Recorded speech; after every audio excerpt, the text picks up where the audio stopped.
আসসালামু আলাইকুম ওয়া রাহমাতুল্লাহ। আশা করি আপনারা সবাই ভালো আছেন। আমি ইতিমধ্যে অবস্থান করছি চাঁপাইনবাবগঞ্জ জেলার গোমস্তাপুর উপজেলার এই গ্রামের নাম কি? কুচিয়াবাড়ি গ্রাম। কুচিয়াবাড়ি গ্রামে আব্দুল মালিক ভাইয়ের প্রজেক্টে আসছি। আমাদের এগ্রো ওয়ানের লিডার ভাইয়ের মাধ্যমে তিনি হচ্ছে 6 বিঘা জমিতে পেঁপের আবাদ করছে। তো আমরা শুনবো আব্দুল মালিক ভাইয়ের মুখ থেকে যে এই পেঁপে জাতের নাম এবং এর ফিডব্যাকটা কি, কেমন ফলন আশা করছে।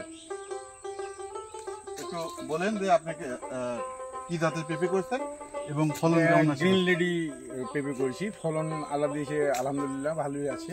হ্যাঁ, এখন পর্যন্ত মোটামুটি স্যাটিসফাইড আর কি। হ্যাঁ, তো এই গ্রহণের সাপোর্ট পেয়েছি আমরা। হ্যাঁ, আরও পাবো আশা করছি।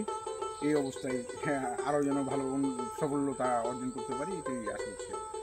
ধন্যবাদ আব্দুল মালিক ভাইকে। আমি আপনাদের যে কথাটা বললাম, এগ্রো ওয়ানের লিডার, আমাদের লিডার ভাই কিভাবে এই সাকসেসফুলটা নিয়ে আসছে আমি তার মুখে শুনবো। আমাদের লিডার ফাইজুল ইসলাম ভাই, আসসালামু আলাইকুম ভাই।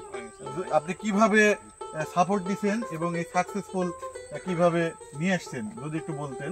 আমি ভাইকে সাপোর্ট দিয়েছি আপনার পেঁপে চারা থেকে, মানে যাবতীয় যখন যে সমস্যা হয় আমাকে নক করে দিতে, আমি যেটা দিতে বলি সেটাই, আদারওয়াইজ কোনো কিছু দেয় না। মানে এটাই ভালো লাগে আমার যখনই কাউকে সাপোর্ট দিই, যে আমার কথা শুনে যে মানে উদ্বুদ্ধ হয়ে যে বাগান করছে আমার দেখে, তারপরও যে আমার কথা মতো ভাই সব কিছু, আমি যদি ভাইকে বলি চোখ বুঝে যে এটা দিতে হবে ওটাই দেয়।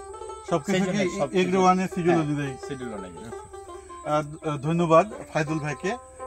আগামীতে আপনার সম্ভাবনা কি পেঁপে চাষে? আগামীতে আমি আরো 5000 চারা রোপণ করবো বলে আশা করছি এবং পরিকল্পনা আছে আমার, এবং রীতিমতো মাদাও করতেছি। হ্যাঁ, এটা আমি 22 বিঘার উপরে করবো। 22 বিঘা। ধন্যবাদ দর্শক মন্ডলী, এতক্ষণ শুনলেন আমাদের আধুনিক চাষি জনাব মোহাম্মদ আব্দুল মালিক ভাইয়ের কাছ থেকে। আর আমরা আগেও বলছি এখনো বলছি যে আমাদের যারা এগ্রি লিডার আছে তাদের মাধ্যমে এই নতুন নতুন উদ্যোক্তা তৈরি করা সম্ভব। সবাই ভালো থাকবেন। আসসালামু আলাইকুম ওয়া রাহমাতুল্লাহ।